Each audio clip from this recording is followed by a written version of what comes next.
জয় জগন্নাথ। সবাইকে রথযাত্রার অনেক অনেক শুভেচ্ছা ও ভালোবাসা। রথ রথযাত্রা মানেই তো প্রভুর মাসির বাড়ি যাওয়া, আর আমাদের কাছে পরম আনন্দের দিন। তবে জানেন কি, আমাদের জগন্নাথ দেব কিন্তু খেতে খুব ভালোবাসেন। ওনার ৫৬ ভোগের মধ্যে সবচেয়ে প্রিয় হলো গরম গরম খিচুড়ি। পৌরাণিক গল্পে আছে, শ্রীকৃষ্ণের পরম ভক্ত কর্মাবাই নিজের হাতে রান্না করে প্রতিদিন কৃষ্ণকে খিচুড়ি খাওয়াতেন। ভক্তের ভালোবাসার টানে ভগবান স্বয়ং সেই খিচুড়ি খেতে আসতেন। আজও পুরীর মন্দিরে সেই ভালোবাসার খিচুড়ির ভোগ দেওয়া হয়। তাই আজ আমি জগন্নাথ, বলরাম, সুভদ্রা মায়ের জন্য সম্পূর্ণ নিরামিষ উপায়ে খিচুড়ি বানালাম। প্রথমে ফুলকপি কেটে নিয়েছি, তারপরে ছোট ছোট করে কুমড়ো একটু দিয়েছি, তারপরে একটা আলু দিয়েছি তার সাথে। এইগুলো সুন্দর করে কেটে পরিষ্কার করে ধুয়ে নিয়েছি। তারপর এই যে কেটে সুন্দর করে গুছিয়ে নিয়েছি, পরিষ্কার করে ধুয়ে নিয়েছি। এরপর কড়াইতে চলে যাব। প্রথমে ডালটাকে ভেজে নিয়েছি, এটাও ধুয়ে পরিষ্কার করা, সুন্দর করে জল ঝারিয়ে রেখেছিলাম, এবং ডালটাকে ভালো করে শুকনো কড়াইতে ভেজে নিয়ে তারপরে গরম জলের মধ্যে এটাকে দিয়ে দেব। সুন্দর করে নেড়ে চেড়ে লাল লাল করে ভেজে নিয়েছি, সুগন্ধ হয়েছে যখন, তখন নামিয়ে নিয়েছি। এই যে গরম জল দিয়ে তারপরে এই ডালটা দিয়ে দেব, দিয়ে এর মধ্যে সিদ্ধ হবে। একদম সুন্দর করে সিদ্ধ করে নেব, আলাদা করে। এটা সিদ্ধ করে নিলে খিচুড়িটা যাতে মানে সুসিদ্ধ হয়, সেই জন্য এইভাবে করা হলো। মুগের ডাল আছে আর মটরের ডাল আছে, এই দুই রকম ডাল দিলাম। দুই রকম ডাল দিয়ে এবারে তেল দিয়ে কড়াইতে গরম করে এই ভাজাগুলো করে নেব। ফুলকপি, কুমড়ো, আলু সুন্দর করে লাল লাল করে ভালো করে ভেজে নেব।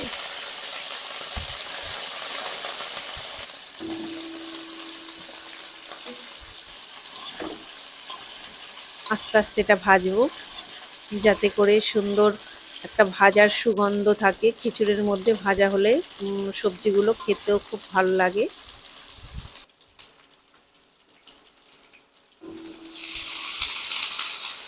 প্রথমে আলু আর ফুলকপিগুলো দিলাম, তারপরে কুমড়ো দিলাম, একটু মিষ্টি কুমড়ো। যে যেমনভাবে খিচুড়িটাকে অনেক কিছু দেওয়া যায়, এর মধ্যে বিনও দেওয়া যায়। আমার কাছে এইটাই ছিল, এইগুলো ছিল, এইগুলো দিয়েই আমি ভগবানের জন্য খিচুড়ি বানিয়ে দিয়েছি। এর মধ্যে একটু হলুদ আর সামান্য একটু নুন দেব, দিয়ে এটাকে ভাজবো।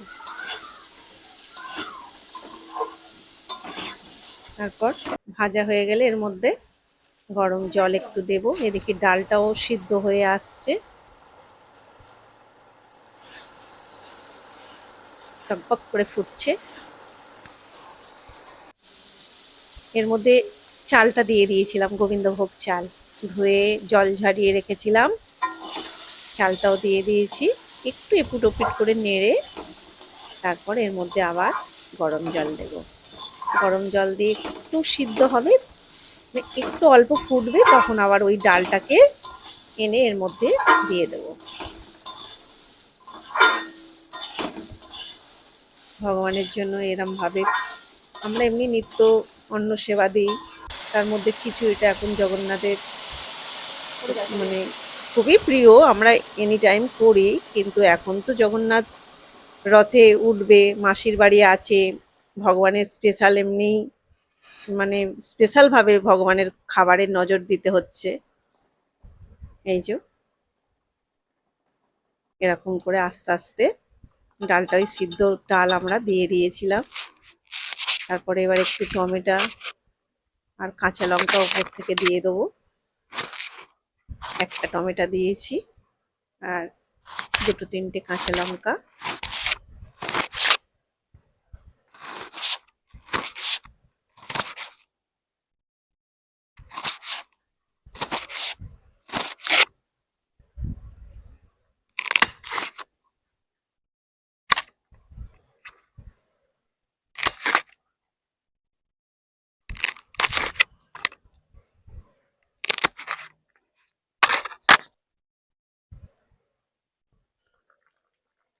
এই যে দিয়ে দিলাম গরম খিচুড়ির মধ্যে। প্রায় হয়ে এসেছে, অনেকটাই হয়ে গেছে, আর টকবক করে ফুটছে। আর বাড়িতে সুগন্ধ, চারিদিকে ম ম করছে। মুগের ডালের একটা গন্ধ থাকে, তার সঙ্গে গোবিন্দভোগ চালের। ফুটছে যখন, তখন রান্নাঘর ম ম করছে। এবার ফোড়নে যাবে এইগুলো: জিরে, গোটা জিরা, শুকনো লঙ্কা, তেজপাতা, গোটা এলাচ, লবঙ্গ। তার মধ্যে আছে এই যে একটা ভাজা মশলা আছে,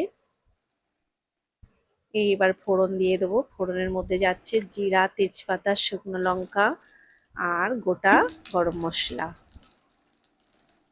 এটা যখন খুব ফুটছিল, আমি তখন গ্যাসটা একটু বন্ধও করে দিয়েছিলাম, কারণ ওটা ফাটবে। ওই যে এলাচ আছে আর লবঙ্গ আছে না, ওই জন্য বন্ধ করে দিয়েছিলাম গ্যাসটা।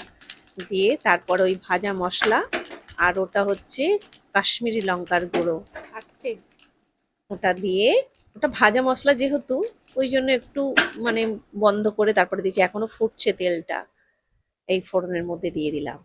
এইগুলো দিয়ে খিচুড়ির মধ্যে দিয়ে দেব। ভাজা মশলাটা ওই জিরা, ধনে, শুকনো লঙ্কা, তেজপাতা, দুটো এলাচ, একটা লবঙ্গ, দারচিনি সব একসঙ্গে ভেজে এটাকে একটা মশলা বানিয়ে রেখেছি। এটাও একদিন দেখাবো আপনাদের। হাত দিয়ে চামচটা ছিল, তা সত্ত্বেও হাত দিয়ে ওটা এরকম করে নিলাম। এই যে দিয়ে দিলাম এবারে। ব্যাস, খিচুড়ি আমার প্রায় হয়ে গেছে। এরপর একটু গরম জল দেবো, পুরো খিচুড়িটা টাইট হয়ে গেছিল।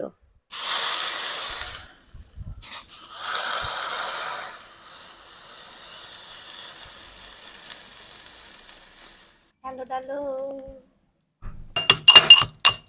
তারপর সবার লাস্টেই আদাটা দিই, কারণ এই আদার সুগন্ধ থাকে, ওই জন্য আমি এরকম করে আদাটা সবার লাস্টেই দিই আমি আদাটা।